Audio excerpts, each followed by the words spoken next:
Assalamu alaikum, dear students. I hope you all are fine and ready for today's lesson.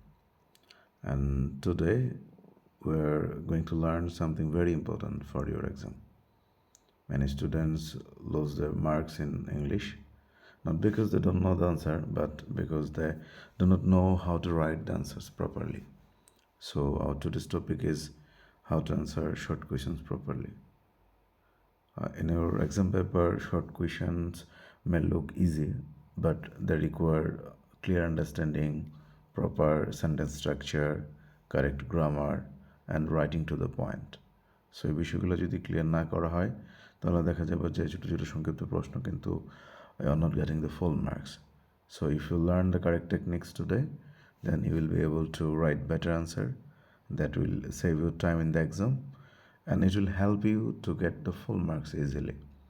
So everyone, please pay attention and take a notebook and get ready to learn the proper answering of the questions. So let's begin our today's lesson.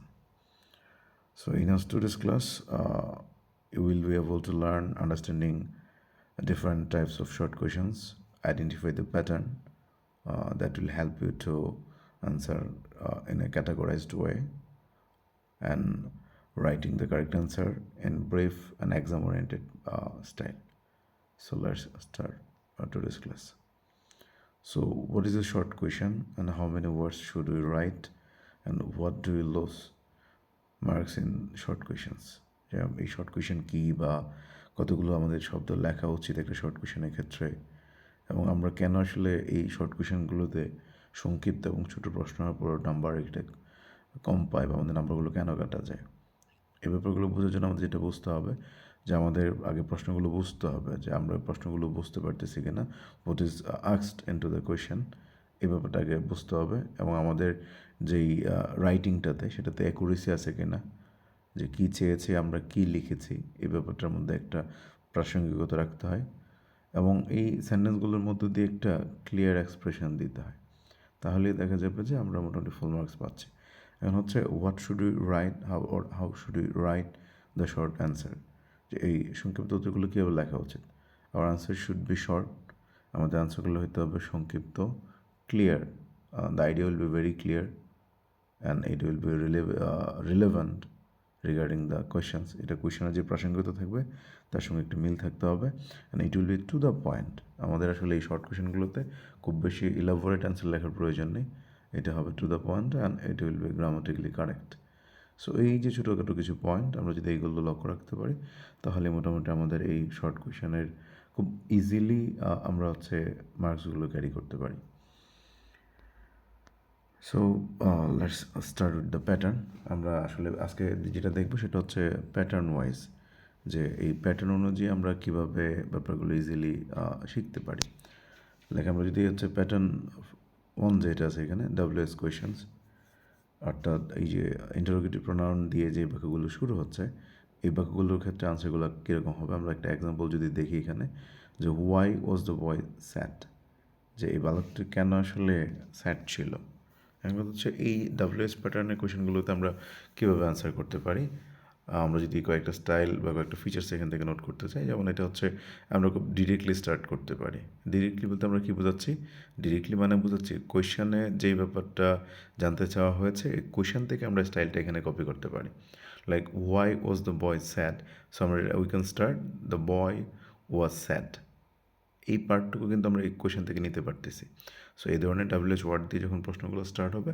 আমরা directly এই question থেকে start করতে পারি maintaining the tense from the questions এটা হচ্ছে একটা ব্যাপার number two হচ্ছে we should not repeat the full question যে আমরা আসলে ফুল কোয়েশনটা রিপিট করব না সো এইখানে হচ্ছে যে প্রশ্নে যা যা চাওয়া হবে বা যেই প্যাটার্নে চাওয়া হবে আমরা প্রশ্নের স্টাইলটা কপি করতে পারি প্রশ্ন থেকে ডিরেক্টলি স্টার্ট করতে পারি বাট আমাদের এটা উচিত হবে না যে ফুল প্রশ্নটা আসলে কপি করে এটার সঙ্গে জাস্ট এক দুটো শব্দ অ্যাড করে কমপ্লিট করে দেওয়া আনসারটা তাহলে এটা আসলে একদম ডিরেক্টলি কপি হয়ে যাচ্ছে সো এমনটা করা যাবে না বাট ইউ ক্যান কপি আর you can write with the style mention in the question এটা একটা নাম্বার টু হচ্ছে যে আমরা কতগুলো শব্দ লিখবো So you have to limit the answer within one or two complete sentence.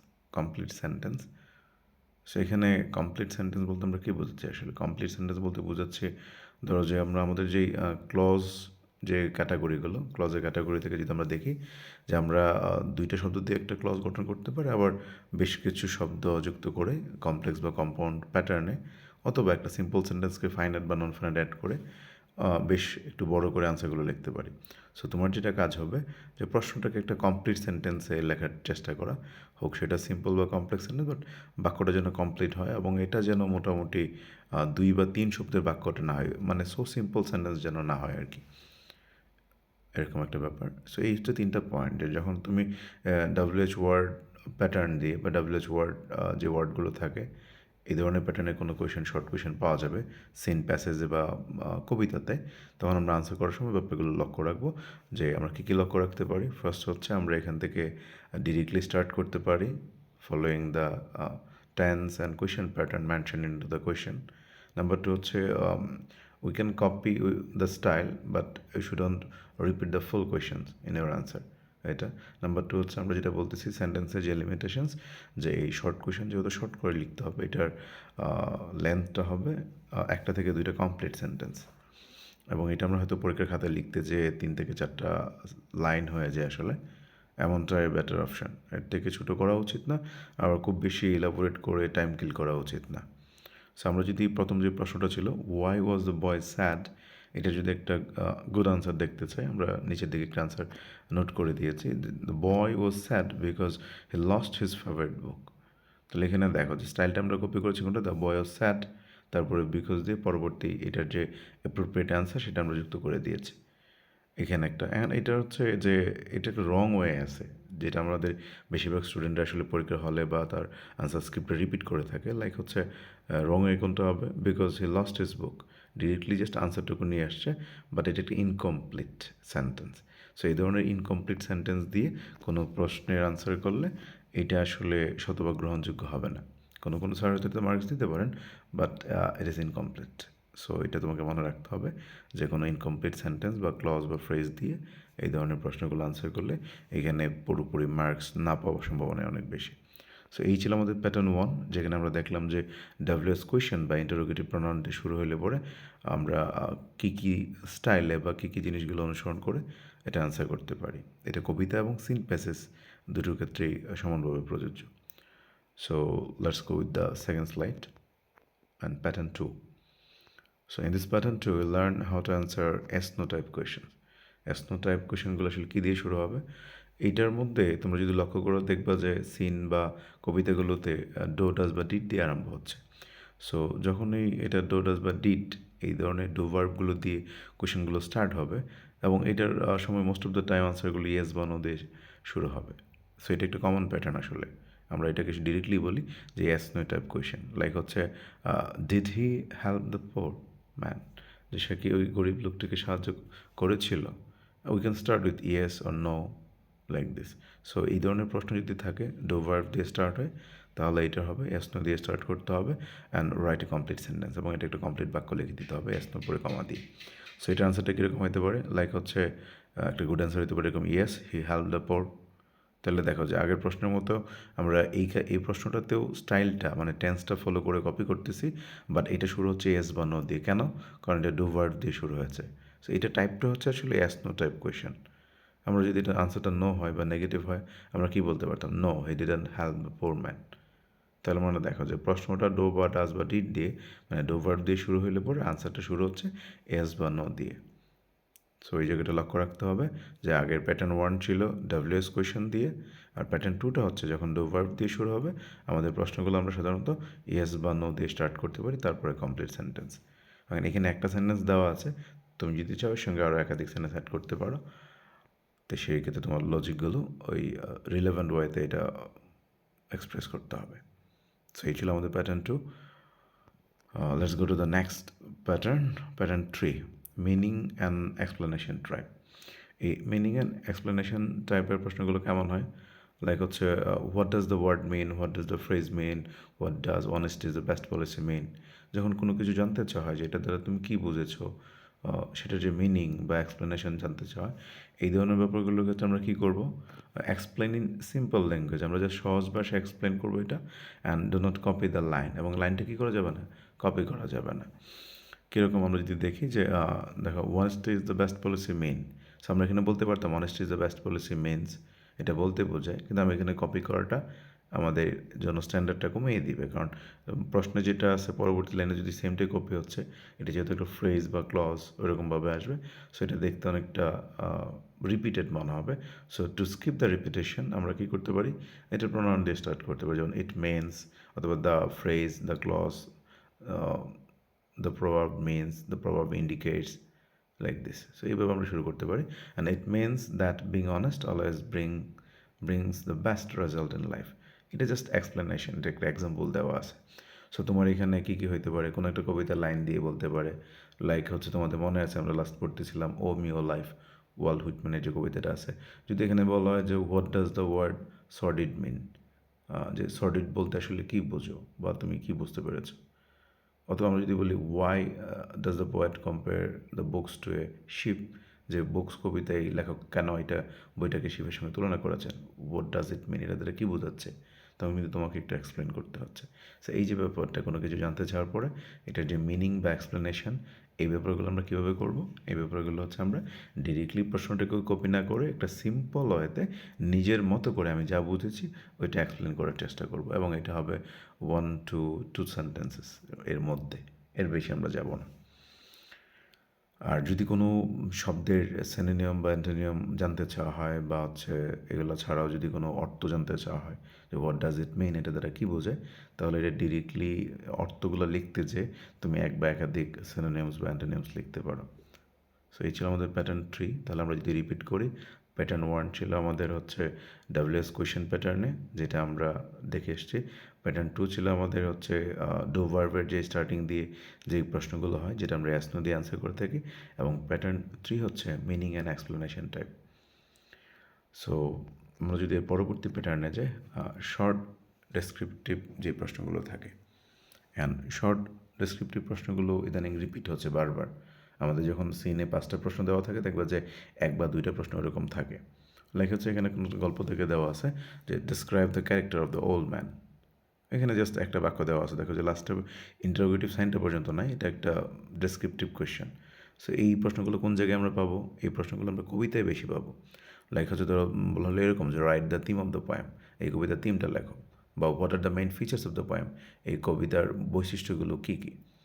So এই যে ব্যাপারটা যখন এক্সপ্লেনেশন চাওয়া হবে, তখন আমরা কয় লাইনে লিখবো, আগেরটা ছিল 1 থেকে 2 লাইনে লিখতাম, কিন্তু এক্সপ্লেনেশনগুলো বা এই যে ডেসক্রিপশনগুলো 2 থেকে 3 সেন্টেন্সে লিখতে হবে। Mention 2 qualities and use simple language, এবং এর যে ব্যাপারগুলো থাকে, যে সচরাচর যে ইভেন্টগুলো দেওয়া থাকে বর্ণনা করার মতো, ওই ব্যাপারগুলো নিয়ে আসবে। এখন ধরো যে আমি যদি আমরা বলি যে দ্য সেন্স অফ ডি, একটা কবিতা আমাদের আছে তো আমাদের ক্লাস 9-এ বই, তোমরা জানো 9-10-এ। So the sense of D থেকে তোমাকে যদি বলা হয় যে describe the atmosphere of the, তো describe the setting of the poem, যে কবিতার সেটিংটা তুমি হচ্ছে ডেসক্রাইব করো, কোন জায়গায় করা হয়েছে বা সিনারিওটা কেমন ছিল এটা। তাহলে এই যে সেটিংটা যখন তুমি এক্সপ্লেন করবা, এটার জন্য পার্সপেক্টিভগুলো, এর যেই কন্ডিশনগুলো কিন্তু উঠে আসতে হবে, কেমনটা ছিল, স্টর্মি ওয়াইন্ড ছিল কি না, বা এর যে ওয়েদারটা কেমন ছিল, বা বাইরে যাওয়ার সময় কেমন ছিল, এই যে সেন্স অফ ডি যেটা ছিল ম্যারি ক্যারেক্টারের, তার বাইরে যাওয়ার সময় সার্বিক পরিস্থিতিটুকু ফুটিয়ে নিয়ে আসতে হবে। সো এখানে আসলে এটা ডেসক্রিপটিভ কোয়েশন, এবং এখানে একটা প্যারাতে 2 থেকে 3 বা 3 থেকে 4টা বাক্যের মধ্যে ডেসক্রিপশনগুলো দিয়ে দিতে হবে। লাইক যদি আমরা উপরের প্রশ্নটা দেখি যে describe the character of the old man, এখানে আমরা কীভাবে বলতে পারি এটা, the old man was kind and honest, he always help the poor people, he was respected by everyone.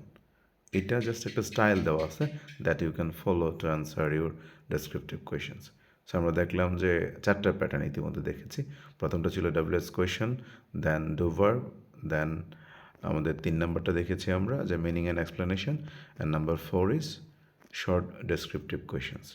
So সাধারণত এই 4 ধরনের প্রশ্নই হচ্ছে পরীক্ষাতে আসে।